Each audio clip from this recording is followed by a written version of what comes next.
This Amazing itinerary takes us away for 11 nights celebrating Andalucia. We begin in the beautiful Monte-Carlo, Monaco, and we end in Seville, Spain. And I'm here with our destination expert, Claudius Josical. Hi, Claudius. Hello, Edie. So what do you suggest our guests see and do in Monte-Carlo, Monaco, where we stay for an overnight?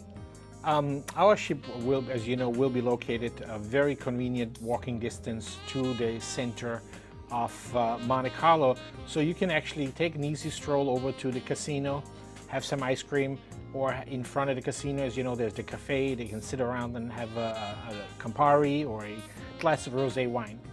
Sounds like a plan. And from there we head down the coast to Nice, France. What do you like to see and do in Nice? In Nice, again, our ship, because of its small size, will fit into the tiny little, beautiful little harbor of Nice. And from there, it is a short walk to the beautiful flower and produce market right next to the Old Town. You can easily spend half a day just walking through the market and the Old Town, and maybe then the rest of the day walk along the famous Corniche and, of course, the many famous shops. Works for me. From there, we continue down the beautiful French Riviera to Toulon, France.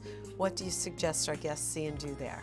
In Toulon, again, we will be docked very convenient to the local market, and you can walk from the pier to the market. And then in the afternoon, maybe you want to discover some of the beautiful countryside of the Var-Provence region. Beautiful. From there, we continue on to Barcelona, where we're actually there for 2 days doing an overnight. What do you like to see and do in Barcelona? Because of our theme of longer stays and more overnights, we feel that 2 days in Barcelona are a perfect way to explore the city. And because there is so much time there, I highly recommend that our clients visit the famous Montserrat Monastery, which can be done in about 4.5 to 5 hours. And it is very well worth a visit. And it gets a little bit outside of Barcelona and still leaves you with lots of time to spend in the city itself. Wonderful. From there, we continue on to the beautiful island known as Palma de Mallorca, the Spanish island. What do you like to see and do on Palma? Palma itself, I think, will be a surprise to many of the guests that have never been there, because it's quite a large town. There's a beautiful, impressive cathedral. But I like to go to the rugged west coast and see some of the lovely villages out there and stunning vistas of the coast. It's so pretty there. And of course, you know, your friend Michael Douglas has a home there. Yes, he does. Not my friend exactly, but definitely a fan of his acting. And he and his wife, Catherine Zeta-Jones, not only have a home there, but in Bermuda, another stop we go to. So you never know who you'll run into wandering the streets on one of our land discovery shore excursions. And then continuing on, we move on to Valencia, Spain, one of my favorite port cities. I just love Valencia. I think the architecture is beautiful, the food, the shops, just everything about the place I find magical. I think it's a very, very unique city, and I really, really enjoyed being there. What do you like to see and do in Valencia? I agree, and I think our clients will find it a very unique experience, especially after 2 days in Barcelona. I think they will like Valencia at least as much as Barcelona. And I, generally speaking, like to head to the museum area and districts to see some of the, not just the exhibits of the museum, but the interesting buildings and architecture itself. Well, and if you're a fan of Lladró, they have a beautiful Lladró factory there that you can pick up some pieces at a good price. So another little shopper's inside tip. From there, we continue on with an at-sea spa day before we get to Motril, Granada, Spain. What do you suggest our guests see and do there, since we're there for a late night?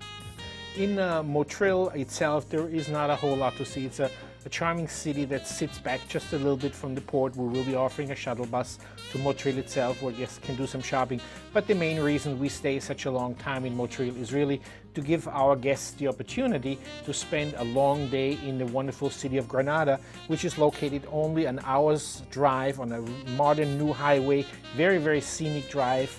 And because we have that long stay there, it's enough time to explore the Alhambra and the city of Granada itself, which is very charming.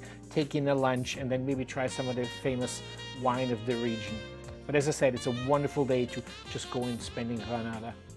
Then from there we go to the Rock, Gibraltar. What do you like to see and do when you're in Gibraltar? Our captains are usually very good. They do a little scenic cruise in front of the Rock for pictures. And then during the morning there, of course, you have to go and visit the apes up on top of the rock. And a lot of our guests also like to do some shopping. Works for me, shopping. From there, we round out this itinerary in Sevilla, Spain with an overnight. What do you like to see and do in Seville? Because of the small size of our ship, we're able to sail up all the way to the Guadalquivir River, almost to the center of Seville. We will be located the dock approximately or just under a mile walking distance to the very heart of Seville. So very, very convenient and a great way to discover the cathedrals, the shops, the restaurants, and of course the Alcazar. Wonderful. Well, whether you take this amazing itinerary or any of the other itineraries that we cruise to in over 60 countries around the world, for sure you'll love where we take you. Bon voyage!